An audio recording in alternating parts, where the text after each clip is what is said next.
Bed पर लेटे हुए अनन्या बहुत प्यार से रिवा को देखती रहती है और धीरे से रिवा के करीब आकर अनन्या कहती है, क्या मैं तुम्हें किस कर लूँ प्लीज़। रिवा कुछ भी नहीं कहती, बस एकदम से अपनी आंखें बंद करके अनन्या के थोड़ा करीब आ जाती है। अनन्या और रिवा के करीब आकर अपने होठों को रिवा के होठों पर थाम देती है और धीरे से उसके लिप्स को एकदम से प्यार से किस करने लग जाती है। किस करते हुए अनन्या और रिवा दोनों एक दूसरे के एकदम करीब आने लग जाते हैं और एक दूसरे को एकदम से किस करने लग जाते हैं। किस करते हुए अनन्या एकदम से रिवा के ऊपर आ जाती है, रिवा नीचे और अनन्या रिवा के ऊपर, और वो दोनों एक दूसरे को एकदम से किस करने लग जाते हैं। किस करते हुए अनन्या जो है रिवा के गर्दन के पास किस करने लग जाती है। किस करते हुए अनन्या और रिवा दोनों एक दूसरे से कंट्रोल खो देते हैं और दोनों एकदम ज़्यादा एक्साइटेड होते रहते हैं। अनन्या का हाथ रिवा की बॉडी को टच करते हुए एकदम से उसके पैंट के पास आ जाता है और अनन्या रिवा के पैंट को छूते हुए रिवा के पैंट का जिप खोलने लग जाती है।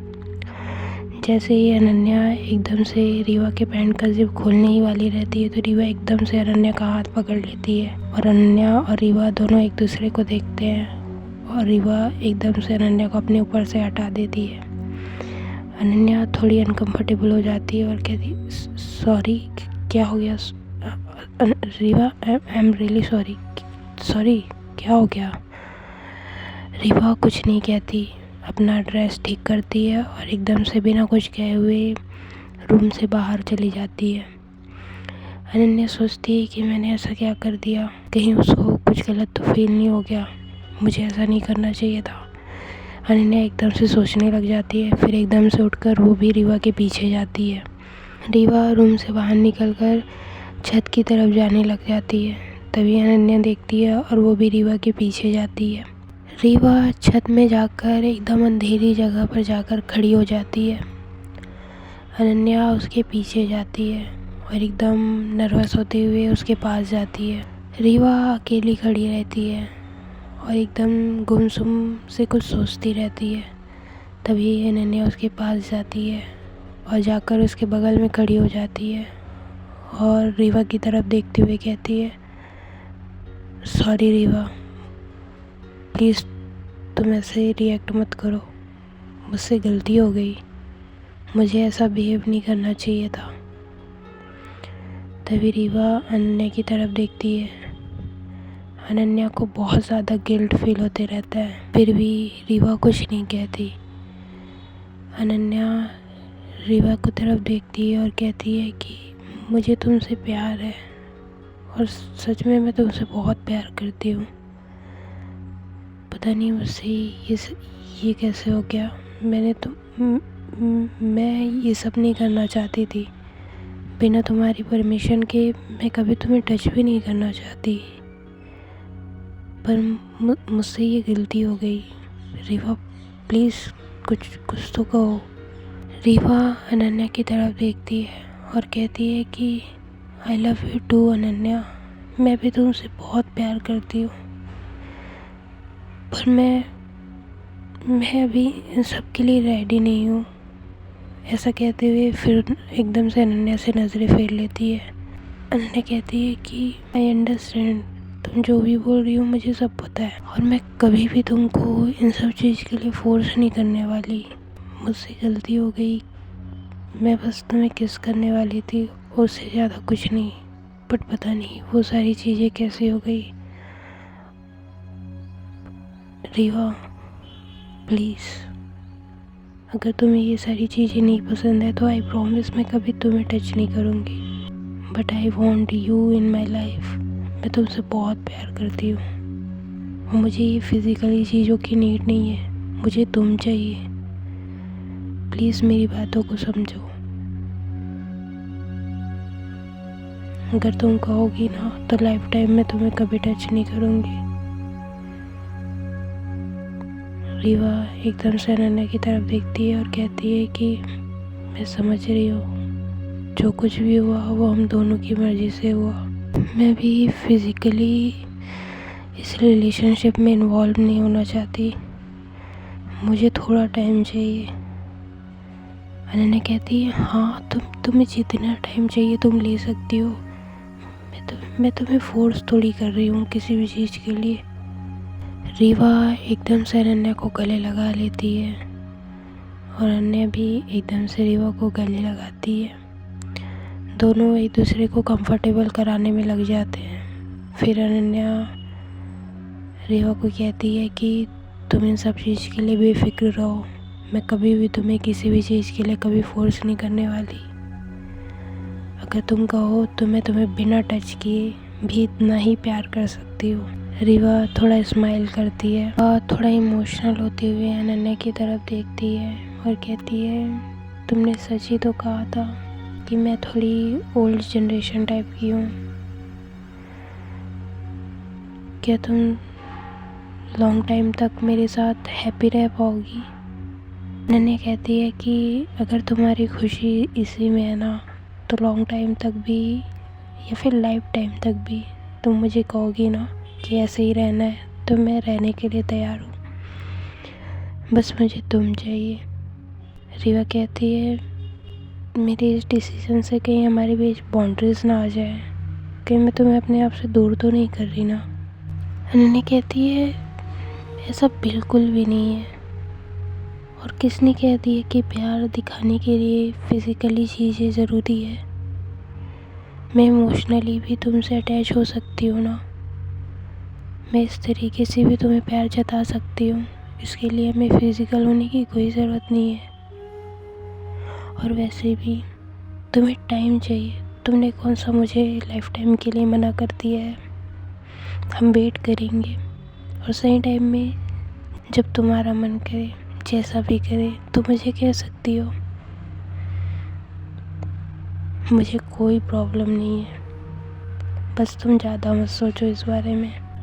रीवा एकदम से अनन्या को गले लगा लेती है और अनन्या भी प्यार से रीवा को शांत करते रहती है और दोनों एक दूसरे को गले लगाए हुए वहाँ पास खड़े रहते हैं।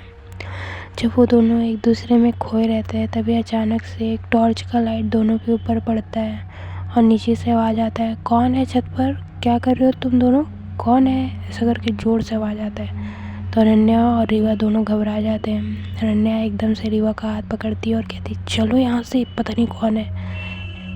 वो दोनों एकदम जल्दी जल्दी नीचे उतरते हैं तो देखते हैं कि कोई आ रहा है शायद तक। रीवा इधर आओ ऐसा करके अनन्या रीवा का हाथ पकड़ती है और सीढ़ी के पीछे एकदम से रीवा को ना छुपाने लग जाती है और वो दोनों एकदम से सिमट जाते हैं एक दूसरे से। रीवा को एकदम दीवार के पास ऐसे चिपका कर अनन्या एकदम से उसके पास ऐसे एकदम क्लोज होके खड़ी हो जाती है और अपना उंगली जो है रीवा के होठों पर रख देती है और कहती है शांत रहना, कुछ बोलना मत। अनन्या देखती रहती है कि कोई आ तो नहीं रहा और रीवा एकदम से अनन्या की तरफ देखती रहती है। वो दोनों दीवार पर एक दूसरे से सटे हुए एक दूसरे की बाहों में रहते हैं और वो मोमेंट बहुत ज़्यादा रोमांटिक होते रहता है। तभी अचानक से अनन्या की नज़रें रीवा की तरफ पड़ती है और वो एकदम से रीवा को देखती है। अनन्या अपने हाथ को रीवा के होठ से हटाती है और एकदम से अनकंफर्टेबल होते हुए रीवा से थोड़ा दूर हटने का कोशिश करती है। तो रीवा एकदम से और अनन्या को अपनी तरफ खींच लेती है। अनन्या कहती क्या कर रही हो तुम? रीवा कहती है तुमने कहा ना जब मेरा मन करे तब मैं तुम्हें कुछ कह सकती हूँ। अनन्या कहती है क्या मन कर रहा है तुम्हारा? रीवा बिना कुछ कहे एकदम से अनन्या को किस कर देती है। रीवा एकदम से अनन्या को किस करने लग जाती है। अनन्या शॉक हो जाती है। तभी कुछ गिरने का आवाज़ आता है। अनन्या एकदम से रीवा से हट जाती है और कहती है कोई आ जाएगा, रुको। अनन्या थोड़ा सा साइड से बाहर निकल के देखती है तो वहाँ पास कोई नहीं रहता। तो अनन्या कहती है कोई नहीं है, चलो तुम यहाँ से, ऐसा कहकर रीवा का हाथ पकड़ती है और एकदम से रीवा को लेकर रूम की तरफ आती है और दोनों चुपते चुपते एकदम से रूम में आते हैं और अंदर से अपने रूम में घुस जाते हैं। रीवा कहती है तुम्हें क्या लगता है उसने हमें देखा होगा? अनन्या कहती है मुझे नहीं लगता कि इतने अंधेरे में उसने पहचाना भी होगा कि हम लोग थे या कोई और।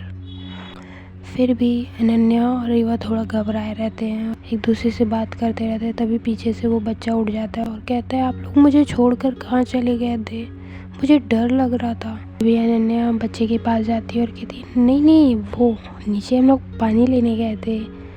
ऐसा कहकर वहाँ पर जाके बेड पर बैठ जाती है। उसके बाद रीवा जो है वो बेड के पास आती है, बच्चे को लेकर उसको शांत करते हुए सुलाने लग जाती है।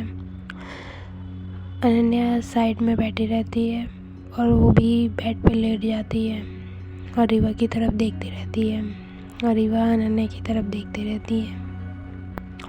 वो दोनों बस एक दूसरे को देखकर स्माइल करते रहते हैं। तभी रीवा जो है वो अपना हाथ आगे अनन्या की तरफ बढ़ाती है और अनन्या रीवा का हाथ पकड़ के एकदम प्यार से सो जाती है और रीवा भी सो जाती है। सुबह होती है तो रीवा की आँख खुलती है तो रीवा देखती है कि वो बच्चा ऑलरेडी उठकर रूम से बाहर चला गया रहता है और रीवा से लिपट कर अनन्या एकदम सोई रहती है।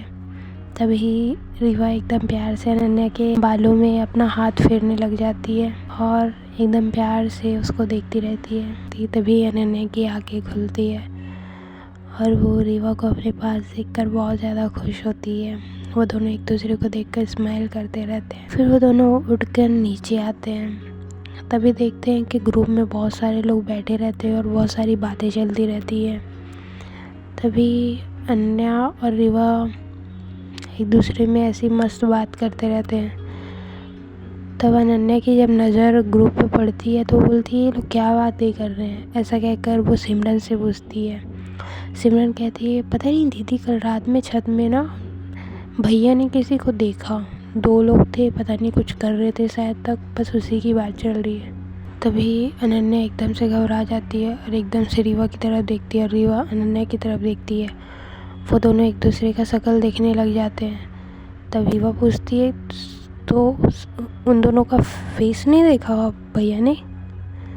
सिमरन कहती है नहीं दीदी, फेस तो नहीं देखे, बट हाँ शायद लड़के और कोई लड़की थी, ऐसा लग रहा था। 2 लोग थे, पता नहीं छत पे कुछ कर रहे थे। अनन्या कहती है अच्छा फेस नहीं देखे, ठीक है। ऐसा कहकर एकदम से वहाँ से हट जाती है। रीवा कहती है अच्छा हुआ उन्होंने शक्ल नहीं देखा, वरना तो हम लोग की खैर नहीं थी आज। अनन्या कहती है हाँ बच गए, कोई बात नहीं, वैसे भी इन लोग को पता नहीं है कि वो लोग हम लोग थे, तो तुम ज़्यादा नर्वस मत हो, वरना ये लोग को शक हो जाएगा। ऐसा कहकर अनन्या जो है रीवा को शांत करती है और वो दोनों एकदम नॉर्मल बिहेव करने लग जाते हैं। दोपहर बीतता है और शाम होता है। तभी अनन्या की जो मम्मी है वो अपना बैग पैक करते रहती है। अनन्या और रीवा वहीं से गुजरते हैं तो अनन्या की मम्मी अनन्या को आवाज़ देती है अनन्या इधर आ, ये तेरे सारे कपड़े मैंने निकाल दिए हैं, एक काम कर इसको अपने बैग में डाल ले।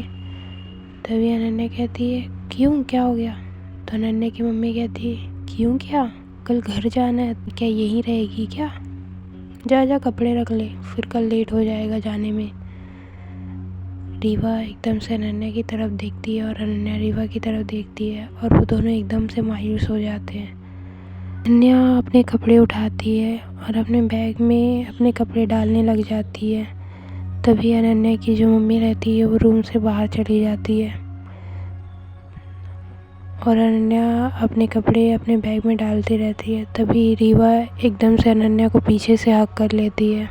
अनन्या रीवा का हाथ थामते हुए रीवा की तरफ पलटती है तो देखती है रीवा थोड़ा इमोशनल होती रहती है।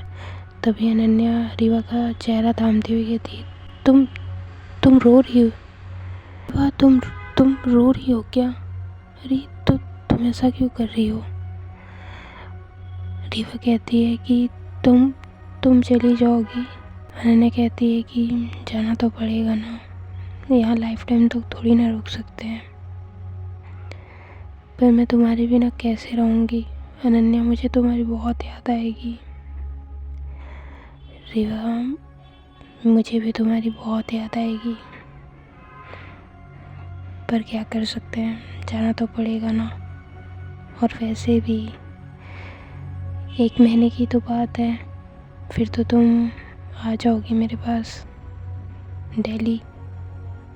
रीवा कहती है हाँ, पर फिर भी मुझे तुम्हारी याद तो आएगी ना, 1 महीने बहुत टाइम होते हैं। अनन्या एकदम से रीवा को हक करती है और कहती है कोई बात नहीं, मैं तुमसे मिलने तुम्हारे घर आ जाया करूँगी। जब भी तुम मुझको बोलोगी कि अनन्या तुम आ जाओ, मैं तुरंत अपना काम छोड़कर तुम्हारे पास आ जाऊँगी, ठीक है। पर तुम अब हैप्पी हो जाओ, ऐसे तुम रहोगी ना तो फिर मैं जा नहीं पाऊँगी यार। रीवा इमोशनल होते हुए थोड़ा सा स्माइल करती है और कहती है आई लव यू, मैं तुमसे बहुत प्यार करती हूँ। अनन्या कहती है मैं भी तुमसे बहुत प्यार करती हूँ। और वो दोनों एक दूसरे को एकदम से हक करते हैं। सुबह होता है, काफ़ी मेहमान अपने घर जाने के लिए तैयार रहते हैं और अनन्या और इसकी फैमिली भी अपने घर जाती रहती है। अनन्या और इसकी मम्मी वो लोग सारे लोग अपने कार में अपने सारे सामान को है रखते रहते हैं और सबसे बाय कहकर जाने की बस तैयारी में रहते हैं। तभी सारे लोग अनन्या और उसकी फैमिली को बाय करने के लिए वहाँ पास खड़े रहते हैं, बस वहाँ पास रीवा नहीं रहती। अनन्या एकदम से रीवा को ढूंढती रहती है कि अनन्या की नज़रें बस रीवा को देखती रहती है, बट रीवा वहाँ पास रहती ही नहीं है।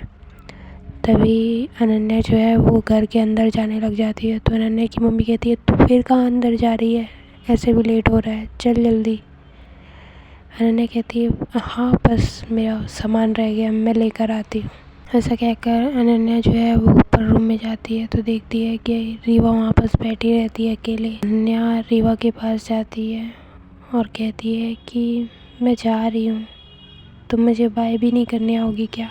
रीवा कहती है कि मुझ में इतनी हिम्मत नहीं है कि मैं तुम्हें जाता हुआ देख सकूं, इसलिए तुम बिना कहे चले जाओ। तभी अनन्या कुछ नहीं कहती, बस रीवा को देखती रहती है। रीवा अपनी नज़रें उठाकर अनन्या की तरफ देखती है तो अनन्या बस खड़ी होकर रीवा को देखती रहती है। तभी एकदम से रीवा खड़ी होती है और एकदम से अनन्या को गले लगा लेती है और कहती है कि मुझे तुम्हारे साथ रहना है, मैं नहीं रह सकती तुम्हारे बिना, मुझे भी तुम्हारे साथ लेकर चलो। अनन्या कहती है ठीक है, लाओ सिंदूर, तुम्हारा मांग भर देती हूँ, यहीं पे तुम्हें मंगलसूत्र पहना देती हूँ, फिर चलो मेरे साथ। रीवा कहती है मजाक नहीं कर रही मैं, मुझे बुरा लग रहा है कि तुम जा रही हो। अनन्या कहती है मुझे भी बुरा लग रहा है, और मैं कहाँ जा रही हूँ, बस कुछ दिनों की बात है, मैं तुमसे मिलने आऊँगी, पक्का प्रॉमिस।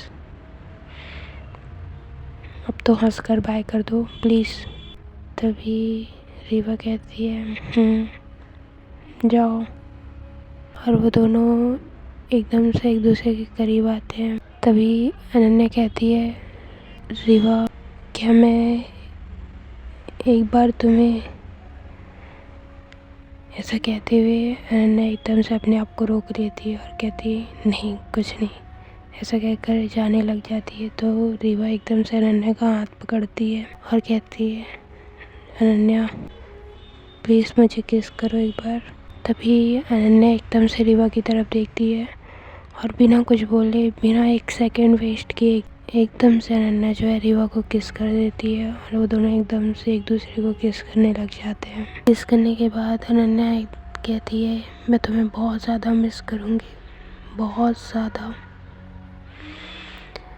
ऐसा कहकर अनन्या रीवा का हाथ पकड़ती है और उसको लेके नीचे आती है। फिर सारे लोग अनन्या का वेट करते रहते हैं और कहते हैं लेट हो रहा है अनन्या, चल जल्दी। ऐसा कहकर अनन्या की मम्मी आती है तो एकदम से अनन्या और रीवा का हाथ छूट जाता है और अनन्या गाड़ी में बैठ जाती है। रीवा एकदम इमोशनल होकर नम आँखों से अनन्या को देखती रहती है और अनन्या अपने गाड़ी के फर्स्ट सीट पे बैठी रहती है और मिरर से रीवा को देखती रहती है। फिर अनन्या की जो गाड़ी रहती है वो वहाँ से निकल जाती है और दूर जाते हुए बस मिरर में अनन्या रीवा को देखती रहती है। रीवा खड़ी रहती है और बस उन लोग को जाता हुआ देखती रहती है। उन दोनों की दिल की धड़कन एकदम ज़्यादा तेज़ हो जाती है। एक दूसरे से दूर जाते वक्त वो दोनों बहुत ज़्यादा उदास रहते हैं और एक दूसरे को बहुत ज़्यादा याद करते रहते हैं।